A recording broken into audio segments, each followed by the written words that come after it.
सबसे मजेदार, जब सारे शेयर्स री इशू नहीं हो रहे, जब सारे शेयर्स री इशू नहीं हो रहे तो बस थोड़ा सा और ध्यान देना है। क्या ध्यान देना है? प्रॉफिट कैलकुलेशन के टाइम री इशू की एंट्री तो उतनी की होगी ना जितने री इशू हो रहे हैं। प्रॉफिट कैलकुलेशन पे ध्यान देना कि प्रॉफिट सिर्फ उतने शेयर्स का ही कैलकुलेट हो सकता है जितने शेयर्स री इशू हो रहे हैं। Case 5. Out of the forfeited shares, only 700 shares were reissued for rupees 8 per share fully paid up. तो कितने का शेयर कितने में रीइश्यू हो रहा है शर्मा जी? क्लियर है, इसमें तो कोई डाउट नहीं है ना। मैं कह रहा हूं सबसे मजेदार पॉइंट भी यही होगा, ये आइडेंटिफाई करना। आपने ये आइडेंटिफाई कर लिया ना, जो कि मुश्किल पार्ट नहीं होगा, लेकिन धीरे धीरे थोड़ा सा घुमाने की कोशिश वो करेंगे। लेकिन अगर ये आइडेंटिफाई कर लिया तो रीइश्यू की एंट्री गलत नहीं हो सकती। कितने का शेयर कितने में, कितने का एक्चुअल वर्थ उतने से शेयर कैपिटल क्रेडिट होगी, कितने में रीइश्यू प्राइस उतने से बैंक डेबिट होगा। अब इसमें डिस्काउंट आ रहा है तो फॉरफीचर में डेबिट हो जाएगा, तो गलती नहीं हो सकती। बट आराम आराम से पहले ही आइडेंटिफाई करना ही सीखना कितने का शेयर कितने में। तो 10 का 8 में कितने शेयर्स रीइश्यू हो रहे हैं? 700।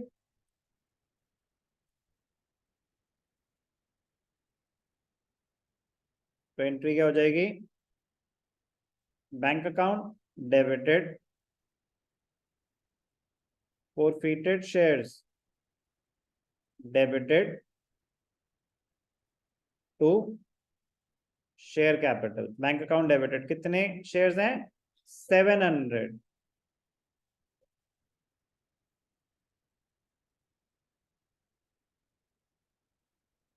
क्लियर? क्लियर? कोई डाउट? अब बहुत important point, shares forfeited, amount forfeited. 1000 shares पे अगर 7000 फॉरफीट हुआ था तो 700 पे कितना हुआ होगा? Basic unitary method 490।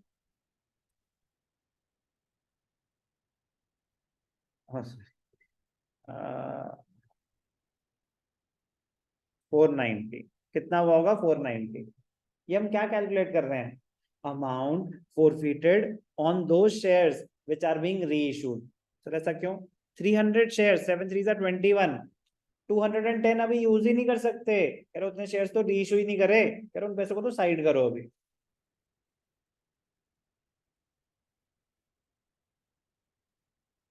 Capital reserve is amount फॉरफीटेड किस पे? On shares being reissued, amount forfeited minus discount on reissue। तो अमाउंट फॉरफीटेड कितना है? 490। डिस्काउंट कुछ दिया? 400 रुपीज दिया, 1400 रुपीज दिया। अल्लाह, 4900 है। हाँ 4900 ही तो है, क्या हुआ?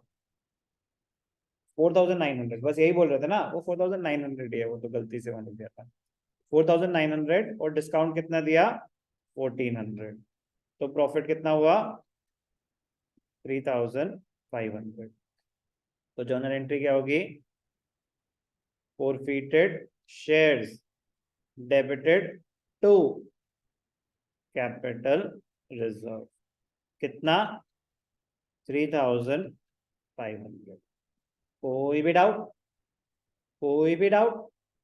बहुत ज्यादा इंपॉर्टेंट है, बट बहुत मतलब बेसिक ध्यान रखना है कि जितने शेयर्स री इशू हो रहे हैं उन पे कितना फॉरफिट हुआ था, पहले वो कैलकुलेट करना है, फिर उसमें से डिस्काउंट एडजस्ट करना है।